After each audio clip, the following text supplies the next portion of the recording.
ចូលវិជាបណ្ឌិតក្នុងដួងចិត្តបងសានសប្បាយបានរៀបការនឹងស្រោចោមឆាយតែសោកស្ដាយអូនខ្វាត់ជាសន្យាប្រាប់ចាំពុតដែលរូបបងរងចាំវាស្នេហ៍ខំឲ្យដួងចិត្តឈឺផ្សាអូនប្រាប់បងសូមដល់ជាសន្យាអូនរៀបការនឹងគូស្នេហ៍ថ្មីហើយតើបរោះណាមិនស្ងប់ជួស្នេហ៍ទឹកផ្លេចឲ្យបងមរណាអស់សុខឹមលើក្នុងរឿងស្នេហាមានខ្លឹមសារនៅក្នុងឆាជីវិតពេលអូនមានវិជាពុំមានប្រែប្រួលចិត្តស្រហូតដល់ភ្លេចអនុសាបើបងដឹងថាអូនប្រែប្រួលចិត្តសាវបងរៀបការមុនពេលរៀនចប់អូនមានរថយន្តថ្មីស្ដេចដឹកម៉ូតូបងនឹងអោបងទុកអូនរត់ថ្ងៃអោច្រឡៃទោះបីអូនភ្លេចតែបងនៅចាំ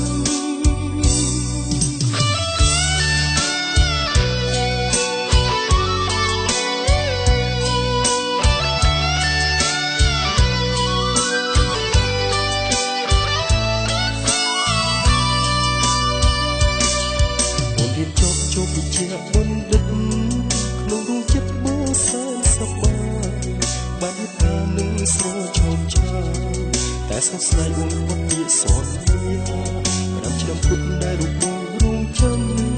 មានស្នេហ៍ខំឲ្យដួងចិត្តឈឺផ្សាអូនប្រាប់បងសូមលោកសន្យាអូនរៀបការនឹងគូស្នេហ៍ថ្មីហើយតើបរោះណាមិនស្ងប់ស្នេហ៍ទឹកផ្ដាច់ឲ្យបងមរណាអស់សុខឹមនៅក្នុងរឿងស្នេហាមានខ្លឹមសារនៅក្នុងឆាជីវិតវាមិនមានវិជាពុំមានការព្រួលចិត្តស្រហូតមកភ្លេចអនុសាបើបងដឹងថាអូនប្រែប្រួលចិត្តសាបងរៀបការមុនពេលរៀនចប់អូនមានរថយន្តថ្មីស្ដេចដឹកម៉ូតូបងនឹងអោបងទុកអូនរត់ថ្ងៃអោច្រឡៃទោះបីអូនភ្លេចតែបងនៅចាំ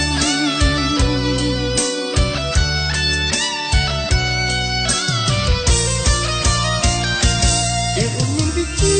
ពុំមានប្រែប្រួលចិត្តស្រហូតមកភ្លេចអនុសា